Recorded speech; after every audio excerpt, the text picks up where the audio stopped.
No sooner had the British voted to leave the EU than Michel Barnier took over the negotiations for the EU 27. After 4.5 years, the patient Frenchman has defended EU interests and preserved the unity of Europeans. Michel Barnier knows what makes a good appearance. The clock is no longer ticking, says the Frenchman when he spoke on Christmas Eve, shortly after 4 p.m. in the press room of the EU Commission.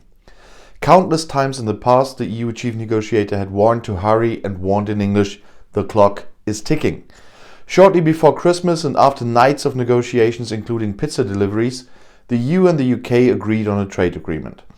Prime Minister Boris Johnson and EU Commission President Ursula von der Leyen had telephoned several times about it, and of course it is the German who is allowed to announce the result. The chaos of a no-deal Brexit has been averted. Britain Johnson had to make concessions on fish, and the EU side is convinced that disputes can be easily resolved and London will have to pay for violations. "We have achieved a lot from a position of strength," says von der Leyen. Both sides could be satisfied.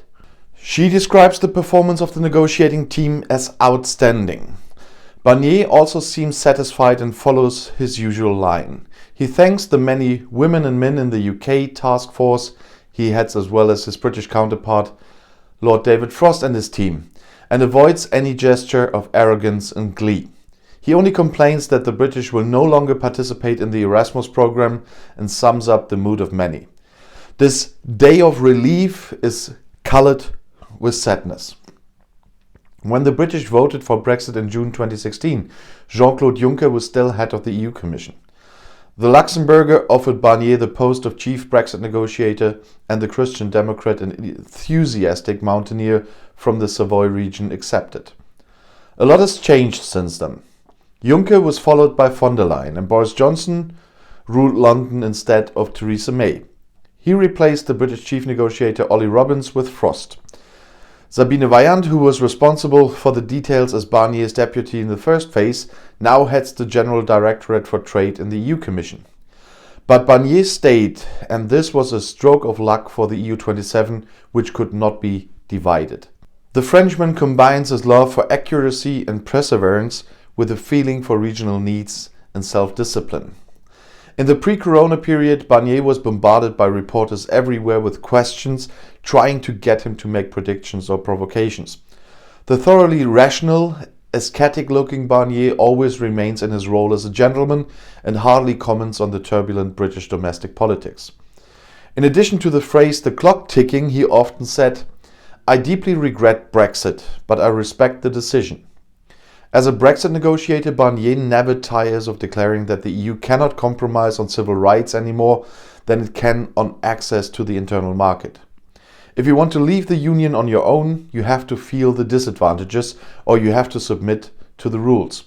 It will still take days and weeks until all the details of the more than or almost 1,300 pages trade agreement are known and analyzed, but many things are likely to be different and especially worse for the British.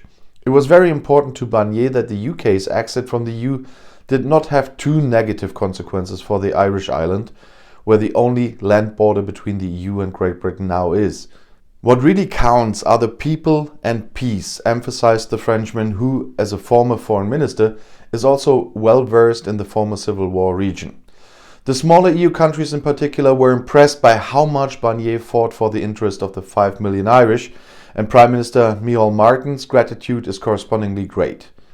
The Irishman Martin was also not yet in office when Barnier became Monsieur Brexit. Today it is clear that the professional politician prepared almost every step of his previous professional career for his task. Already at the age of 27, Barnier, who is almost 2 meters tall, became a member of parliament in France. In the 1990s, he was environment minister, at the same time as Angela Merkel, by the way, and as EU commissioner responsible for both regional policy from 1999 to 2004 and the internal market. Back in 2010, the Daily Telegraph called him the most dangerous man in Europe for imposing strict conditions on the financial markets that are so central to London. From his short time as a member of the European Union, he knows the importance of the European Parliament, which has to approve all Brexit agreements and which Barnier kept up to date. He enjoyed the greatest trust there until the very end. The Frenchman also maintained contact with trade unions, entrepreneurs, civil society and national parliaments with complete courtesy. The fact that the father of 3 children was also the French Minister for Agriculture and Fisheries from 2007 to 2009 also turned out to be a stroke of luck, because most of the arguments were about fishing quotas or details about pelagic fish stocks. That means who and how many herrings, mackerel or spread may catch. Speaking to Bloomberg, a weary negotiator said, "You can't say the exact same things to yourself about fish over and over again without getting at least a little crazy." Barnier and his team also defied all the adversities that the corona pandemic brought with it. From less efficient and potentially unsafe negotiations by video conference, various infections, Barnier also tested positive for corona in spring, to more difficult travel conditions than the trains rarely operated between Brussels and London. The 69-year-old Frenchman doesn't get much rest at the moment. On Christmas Day, he informs the ambassadors of the EU 27 countries in Brussels for almost 3 hours. According to EU diplomats, he and his team have been praised for their steadfastness and resilience, which they have shown under immense pressure. The cooperation with the member states was also extraordinary and helped to be able to appear united. The next briefing with the Brexit group of the European Parliament was scheduled for Monday. MEPs are upset because the most comprehensive EU trade agreement of all time has to come into force provisionally due to a lack of time and they cannot examine it thoroughly in advance. But the praise of David McAllister from the Christian Democratic Union in Germany, the highest Brexit representative of the EU Parliament, which was spread via a tweet, cannot only be explained by the fact that all are Christian Democrats. My special thanks goes to Ursula von der Leyen and Michel Barnier and their teams for their patience and perseverance. During the entire progress, I really appreciated the close and trusting cooperation with the European Parliament. Many deadlines have passed in the course of Brexit saga, but in Brussels another one recently came into focus. Michel Barnier will be 70 on January 9th and is therefore no longer allowed to work for the Commission.